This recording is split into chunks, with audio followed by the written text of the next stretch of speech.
Pablo Escobar. On December 2, 1993, 44-year-old Pablo Escobar was concealed in a residential property in a middle-class district of Medellin, Colombia. He had spent the previous 18 months moving between safe houses after walking out of his self-designed private prison the previous year, evading both Colombian police and American DEA personnel. Colombian authorities had been tracking his movements through radio surveillance, triangulating his position each time he made telephone contact with his family. That afternoon, officers from the Colombian National Police search block surrounded the building. At around 3 p.m., they moved in. Escobar and his bodyguard attempted to flee across the terracotta rooftops of the adjoining houses. Both men were barefoot when the shooting started. Officers fired from several positions as the two men ran across the roofs. Both were hit and fell. Escobar died on the rooftop. The official account stated he had been shot in the back and through the head during the exchange of fire. His family has consistently maintained that the head wound was self-inflicted, arguing that Escobar had made a commitment never to allow himself to be captured alive and had honored it. Officers climbed onto the roof, and photographs were taken of the body, showing police posing with Escobar's remains as though at the end of a hunt. The images circulated worldwide within hours. The Colombian government formally announced the conclusion of Escobar's campaign. His death effectively dismantled the Medellin cartel's operational structure, though the broader drug trade in Colombia continued for years under different organizations. Bonnie and Clyde. On May 23, 1934, 23-year-old Bonnie Parker and 25-year-old Clyde Barrow were moving through rural Louisiana in a stolen Ford V8. For 2 years, the pair had been robbing banks and commercial premises across the Midwest, making themselves the most pursued criminals in America during the depths of the Great Depression. Law enforcement across 5 states had been working to catch them. A 6-man posse led by former Texas Ranger Frank Hamer had spent months narrowing in on their location. Hamer had studied their routines, spoken to their relatives, and plotted their movements with methodical patience. His research showed that the couple returned periodically to the area around Shreveport to visit Clyde's family. On the morning of May 23rd, Hamer positioned his team along Highway 154 near Sales, Louisiana. The lawmen concealed themselves behind trees in an abandoned truck at the roadside. At around 9:15 a.m., Bonnie and Clyde's tan Ford came into view traveling at speed. As the vehicle drew close, one officer moved onto the road. All 6 men opened fire at the same moment, carrying Browning automatic rifles, shotguns, and pistols. No warning was given. No instruction to stop or surrender was issued. The officers simply began shooting and continued until their ammunition was exhausted. The entire fusillade lasted approximately 16 seconds. When the firing ended and the Ford rolled to a halt, the vehicle had been struck 1,067 times. The coroner who examined the bodies found so many entry wounds that he was unable to provide a precise count for either victim. He later noted that the bodies contained so many perforations that embalming fluid could not be retained during preparation. Both had died instantly in the opening seconds of the ambush. News of the deaths reached the public quickly. Thousands of people descended on the ambush site in the funeral home where the bodies were put on display. Members of the crowd attempted to cut pieces of Bonnie's hair and take fragments of Clyde's clothing as keepsakes. The spectacle of their deaths only reinforced their status as Depression-era outlaw legends. Angelo Bruno. On March 21, 1980, 69-year-old Angelo Bruno returned to his home on Snyder Avenue in South Philadelphia after dinner. Bruno had led Philadelphia's crime family for more than 2 decades, earning the nickname the Gentle Don for a leadership style built on negotiation and restraint rather than violence. His approach had kept the city relatively stable and had made him wealthy. His driver, John Stanfa, pulled the dark blue Chevrolet up outside Bruno's modest brick house at around 10 p.m. Bruno sat in the passenger seat, having just finished a meal of gnocchi at a nearby restaurant. Antonio Caponegro had arranged a contract on Bruno's life with the approval of New York family leadership, who had grown dissatisfied with his direction of the organization. As Bruno sat in the stationary car, a shotgun barrel appeared at the window directly behind his right ear. The gunman had been waiting in the darkness. He fired once. The blast killed Bruno immediately. The shot was focused enough that it did not shatter the car's windows, but the damage to Bruno's head was catastrophic. Accounts from the time described the wound as having essentially destroyed the right side of his skull. His murder removed the single stabilizing force that had kept Philadelphia's criminal world from fragmenting. What followed was years of brutal internal warfare as competing factions fought over who would succeed him. Multiple killings spread across the city in the period after his death.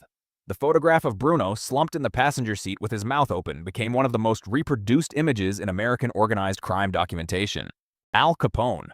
On January 25, 1947, 48-year-old Al Capone suffered a cardiac arrest at his Palm Island estate in Miami Beach, Florida. He had once controlled Chicago's entire criminal apparatus, running bootlegging operations worth millions during Prohibition and commanding an organization that reached into every corner of the city's political and law enforcement structure. By 1947, none of that remained. Capone did not die in a gunfight or a police ambush. He died in his bed, his mind already largely gone. Neurosyphilis, a condition in which untreated syphilis progressively attacks the brain, had been advancing through his body for years. He had contracted the disease as a young man, probably in his 20s. Because penicillin did not become widely available until after the infection had already reached an advanced stage, he never received effective treatment. By the mid-1940s, his cognitive function had deteriorated to a level comparable to that of a 12-year-old child. The man who had once directed a multi-million-dollar criminal empire from his Chicago headquarters spent his final years in a state of permanent confusion at his Florida home, unable to fully process where he was or what had become of his life. On January 25th, he suffered a stroke that was followed by cardiac arrest. He died surrounded by family members. The syphilis that had hollowed out his mind had also weakened the cardiovascular system that ultimately gave out. Bugsy Siegel. On June 20th, 1947, 41-year-old Benjamin Siegel was sitting in the living room of his girlfriend's home in Beverly Hills. Over the preceding decade, he had built a substantial criminal operation across California and Nevada, with his most significant investment being the Flamingo Hotel in Las Vegas. By 1947, the Flamingo had been open for several months but was generating losses rather than returns. His East Coast mob partners, who had contributed heavily to the construction costs, suspected that Siegel had been diverting funds for his own use. Their patience with both the casino's performance and his extravagant personal spending had run out. Siegel was unaware that a contract had been placed on his life. At around 10:45 p.m., he was seated on a chintz sofa reading the Los Angeles Times. His associate Alan Smiley was in the room with him. His girlfriend Virginia Hill was traveling in Europe. A gunman approached the exterior of the house in darkness, carrying an M1 carbine, and positioned himself outside the window looking in at Siegel's profile. He fired 9 rounds through the glass. Multiple bullets struck Siegel in the head and body. One round hit him squarely on the bridge of his nose. The force of the impact was sufficient to drive his left eye completely out of its socket. The eyeball landed intact on the floor approximately 15 feet from where he had been sitting and was photographed by police. The image appeared in newspapers across the country. Siegel died instantly where he sat. Within minutes of the shooting, associates on the East Coast had already moved to take control of the Flamingo. New management was walking through the casino doors in Las Vegas while Siegel's body was still in Beverly Hills. The gunman was never officially identified. The detail about the eyeball later became the basis for the death of Mo Green in The Godfather. Albert Anastasia. On October 25, 1957, 55-year-old Albert Anastasia walked into the Park Sheraton Hotel in Midtown Manhattan for his regular morning appointment at the hotel's ground floor barber shop. Known as the Lord High Executioner, Anastasia had risen to the position of boss of one of New York's 5 crime families and had built his reputation on his alleged role in establishing Murder Incorporated, the mob's dedicated enforcement arm. At around 10:15 a.m., he settled into chair number 4. The barber covered him with a sheet and began applying hot towels to his face. 2 men entered the shop wearing fedoras and scarves pulled up over their faces. They walked directly to Anastasia's chair and produced pistols. The barber retreated immediately. The 2 gunmen opened fire at point-blank range. Anastasia, his vision entirely blocked by the hot towels across his face, apparently perceived only the shooter's reflections in the large mirror mounted on the wall in front of him. In his disorientation, he lunged at the mirror, attacking the reflected images rather than the actual figures behind him. The gunman continued shooting as he grappled with the glass, hitting him repeatedly in the back and head. Anastasia dropped to the barbershop floor and died within moments. The 2 men walked out through the hotel lobby and disappeared into the street. The shop had been occupied by multiple witnesses, but none was able to provide descriptions sufficient to identify the shooters, who were never arrested. The image of one of organized crime's most feared figures dying while fighting his own reflection became one of the most bizarre and enduring stories in mob history. Sam Giancana. On June 19, 1975, 67-year-old Sam Giancana was alone in his Oak Park, Illinois home. Giancana had run Chicago's mob for more than a decade before being pushed into exile in Mexico. He had returned to the United States the year before and was living under surveillance from law enforcement agencies investigating his alleged connections to CIA operations. That evening, his police protection detail had left earlier than scheduled. At around 10 p.m., Giancana was in his basement kitchen frying sausages and peppers on the stove. Someone came into the house, someone Giancana clearly felt comfortable enough with to allow inside without alarm. As he stood cooking with his back to the room, the visitor shot him once in the back of the head with a .22 caliber pistol. He dropped immediately. The shooter then fired 6 more rounds into his head and neck, placing the shots in a deliberate pattern around his mouth and chin. When police arrived, the sausages were still on the stove and had not burned, which investigators took as a significant detail. It indicated that the attack had occurred very shortly after they had been put on to cook, and that Giancana had been relaxed enough in the presence of whoever killed him to turn his back while standing at the stove. The identity of his killer was never established. The timing of his murder, occurring shortly before he was due to testify before a Senate committee examining alleged connections between the CIA and organized crime, produced conspiracy theories that have circulated ever since. Whitey Bulger. On October 30th, 2018, 89-year-old James Bulger arrived at United States Penitentiary Hazleton in West Virginia in a wheelchair, frail and elderly. He was being transferred between federal facilities. Bulger had spent 16 years on the FBI's most wanted list before his capture, and had subsequently been convicted of 11 murders and sentenced to life in prison. Among federal inmates, his most toxic attribute was not his criminal record, but his history as an FBI informant. For years, he had fed information about rivals to corrupt agents who protected him while he continued operating. That history made him a marked man in any prison population. Less than 12 hours after arriving at Hazleton, Bulger was found unresponsive in his cell on the morning of October 30th. He had been beaten to death. 3 inmates had attacked him using a padlock placed inside a sock as a weapon. The assault had been severe. The attackers had also attempted to gouge out his eyes and remove his tongue, punishments traditionally associated in mob culture with informants. All 3 were already serving life sentences at the time. They were later identified and charged with his murder. Bulger's death closed the account of one of America's most destructive and manipulative criminal careers in a prison cell in West Virginia, killed because of what he had done to the people who had trusted him. Paul Castellano. On December 16, 1985, 70-year-old Paul Castellano was driven to Sparks Steakhouse on East 46th Street in Midtown Manhattan.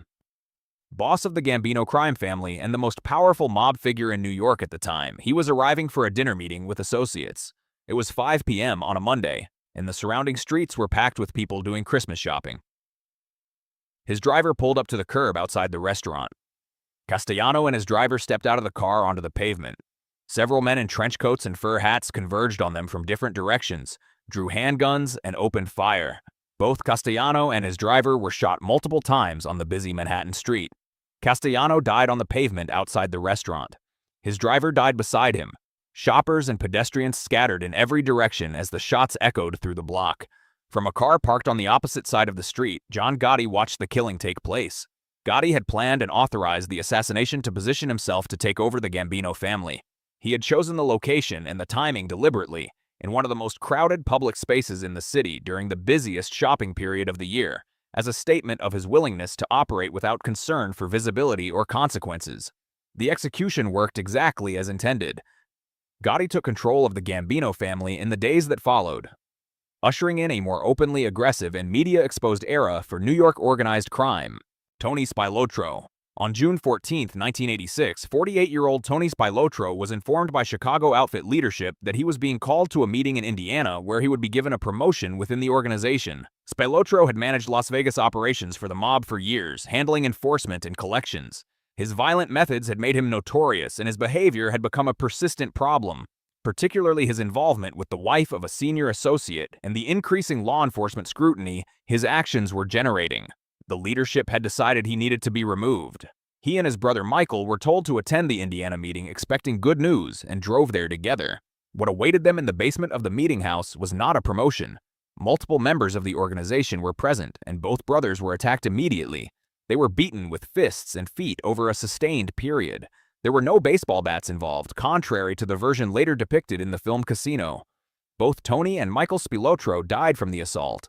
Their bodies were transported to a cornfield in Indiana and placed in shallow graves. The mob believed the location would keep the bodies permanently hidden. 5 days later, a farmer found the graves while working the land. The autopsy conducted on Tony Spilotro produced a finding that went beyond anything depicted in the dramatized version of events. Sand was discovered in his lungs. He had still been breathing when he was put into the ground. Tony Spilotro had been beaten into unconsciousness, driven to a cornfield, buried and suffocated beneath the soil. The reality of his death was worse than the fiction. Joe Gallo. On April 7, 1972, 43-year-old Joe Gallo was at Umberto's Clam House in Manhattan's Little Italy celebrating his birthday. Known as Crazy Joe, Gallo had recently been released from prison and was working to reassemble his criminal operations. He was at the restaurant at 4:30 in the morning with his new wife, his sister, and a bodyguard. The group gathered for a late-night birthday dinner. Several men entered the restaurant and opened fire on Gallo's table. He was struck multiple times. Despite the wounds, Gallo got to his feet and moved toward the front of the restaurant, reaching the door and making it out onto the pavement before collapsing. Some accounts suggest he was deliberately drawing gunfire away from his family. Others believe he was attempting to escape or reach help. He died on the sidewalk outside Umberto's. The question of why he chose to leave the restaurant in those final seconds has been discussed ever since, with no definitive answer. His death occurred in front of his family during what was supposed to be a celebration. The killing was attributed to the ongoing Colombo crime family conflict but was never officially solved, and no one was charged in connection with his murder. Carmine Galante. On July 12, 1979, 69-year-old Carmine Galante was taking lunch at Joe and Mary's Italian-American restaurant in Brooklyn. Galante was serving as acting boss of the Bonanno crime family and had been pushing aggressively to seize control of New York's narcotics trade, a campaign that had made him a significant problem for the other families. At around 2:45 p.m., he was seated on the enclosed back patio of the restaurant with his bodyguards and several companions, eating and smoking one of the cigars he was rarely seen without. 3 men wearing ski masks entered the patio, carrying shotguns and handguns, and opened fire immediately at close range. Galante and his bodyguards were shot multiple times. He died instantly from wounds to his chest and head. When officers arrived at the scene, Galante was lying on his back near the table. Despite the violence of his death, the cigar was still held between his teeth. The photograph of the dead boss with the cigar clenched in his jaw ran on the front page of the New York Daily News and became one of the most well-known images associated with organized crime in the 20th century. His killing had been authorized by the mob's ruling commission, whose members had grown unwilling to tolerate his ambitions any further. His removal allowed for a restructuring of the Bonanno family and a reordering of the balance of power among New York's crime organizations. Dutch Schultz. On October 23, 1935, 33-year-old Dutch Schultz was eating at the Palace Chop House in Newark, New Jersey. Born Arthur Fliegenheimer, Schultz had built a bootlegging and numbers racket operation that made him one of New York's wealthiest and most powerful gangsters. He was seated in a back room with 3 associates. At around 10:15 p.m., 2 hitmen sent by the National Crime Syndicate entered the restaurant. The mob's ruling commission had concluded that Schultz had become a serious liability. His public threats to murder prosecutor Thomas Dewey had alarmed the leadership, who feared the consequences of killing a prominent government official. Schultz had stepped away from the table to use the restroom when one of the hitmen followed him in and shot him in the abdomen and left shoulder at close range. The second gunman opened fire on the 3 men at the table and killed all of them. Schultz came out of the restroom and collapsed. He was taken to a hospital in New York, still breathing, but with extensive internal damage. Surgeons operated but could not contain the deterioration. For 22 hours, Schultz lay in a hospital bed with a fever that climbed to 106 degrees Fahrenheit. Police stationed detectives at his bedside with a stenographer, hoping he would identify his attackers before dying. Instead, drifting between consciousness and delirium, Schultz produced a stream of disjointed, surreal speech that the stenographer recorded in full. He referenced his childhood, muttered what appeared to be fragments of coded language, and delivered what sounded like involuntary poetry. Among his recorded utterances were the phrases, "A boy has never wept, nor dashed 1,000 Kim in French-Canadian bean soup." The transcript ran to several pages and became one of the most studied documents in American crime history, examined for decades by historians and writers searching for hidden meaning. Dutch Schultz died on October 24, 1935, without identifying anyone involved in the attack.